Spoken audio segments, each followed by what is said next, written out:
Hello student, welcome to my YouTube channel Nakshatra. Myself Rohini Negi.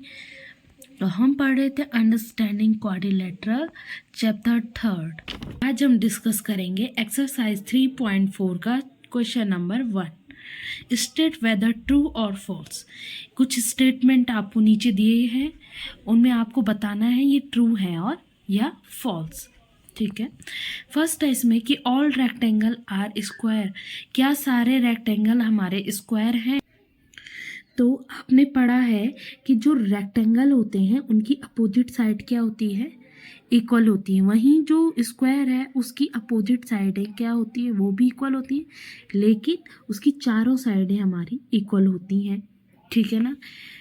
तो हम नहीं कह सकते हैं कि सारे रेक्टेंगल हमारे स्क्वायर होंगे। इसकी जगह अगर उल्टा लिखा होता कि ऑल स्क्वायर आर रेक्टेंगल, तब वो स्टेटमेंट ट्रू होता। लेकिन सारे रेक्टेंगल हमारे स्क्वायर नहीं हो सकते हैं। ठीक है। सो ये स्टेटमेंट हमारी फॉल्स होगी। नेक्स्ट है कि ऑल रूम्बस आर पैरेललोग्राम। क्या सारे रूम्बस हमारे पैरेललोग्राम हैं?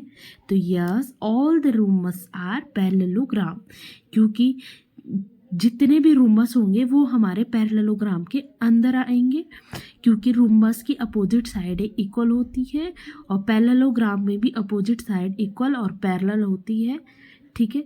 इसलिए सारे जो रूम्बस होंगे वो हमारे पैरेललोग्राम होंगे। It's true. ठीक है। Third one, all squares are rhombus and also rectangle. जितने भी स्क्वायर हैं वो हमारे रूम्बस होंगे। तो यस, स्क्वायर की four side, all sides are equal and also rhombus has four side and they are also equal. ठीक है। वहीं जो रेक्टेंगल है, रेक्टेंगल कहता है कि अपोजिट साइड इक्वल होनी चाहिए। तो हाँ, स्क्वायर की अपोजिट साइड भी इक्वल होती हैं। ठीक है। तो दिस स्टेटमेंट ऑल्सो ट्रू।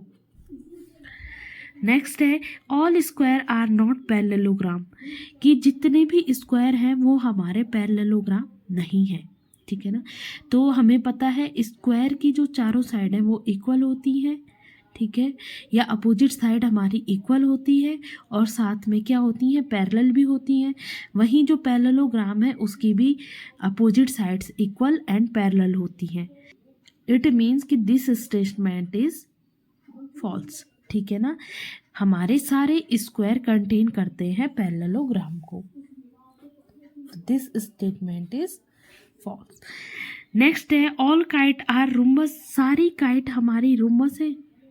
तो जो हमारी काइट होती है उसकी जो कंसेक्यूटिव जो लाइन ऑफ पेयर है, ये साइड है, कंसेक्यूटिव साइड्स होती हैं, वो क्या होती हैं? इक्वल होती हैं। रूम्बस की भी इक्वल होंगी। काइट का वन पेयर ऑफ जो एंगल होता है कंसेक्यूटिव साइड्स का, वो क्या होता है? इक्वल होता है। और अदर टू जो एंगल होते हैं वो क्या होते हैं? डिफरेंट होते हैं। वहीं जो रूम्बस है, रूम्बस के अपोजिट एंगल क्या होते हैं? इक्वल होते हैं। इट मीन्स कि जो हमारा काइट है वो रूम्बस नहीं होगा। सारे काइट हमारे रूम्बस नहीं होंगे। ठीक है। This statement is false. All rhombus are kite. तो यस, उसकी कंसेक्यूटिव साइड्स, काइट की कंसेक्यूटिव साइड्स भी इक्वल होती हैं और रूम्बस की भी कंसेक्यूटिव साइड्स इक्वल होती हैं।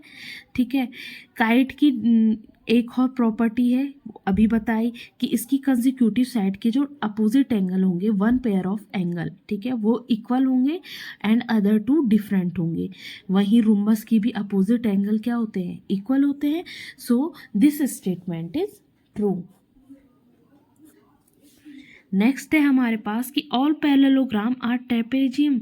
जितने भी पैरेललोग्राम है वो हमारे ट्रेपेजियम होंगे। तो हमें पता है ट्रेपेजियम का वन पेयर ऑफ साइड क्या होती है। ठीक है।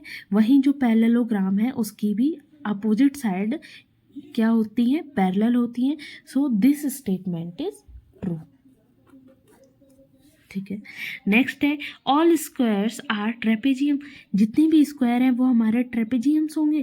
तो यस, ट्रेपेजियम अगेन वही कि ट्रेपेजियम के वन पेयर ऑफ साइड्स क्या होती हैं? पैरेलल होती है और स्क्वायर की भी वन अपोजिट साइड्स क्या होती हैं, पैरेलल होती हैं। तो yes, all square are trapezium. So this statement is also true. ठीक है, but all the trapezium are not square and all the trapezium are not parallelogram. Also all rectangle are trapezium. तो yes, but all the trapezium is not rectangle. ठीक है, so do like, subscribe and share.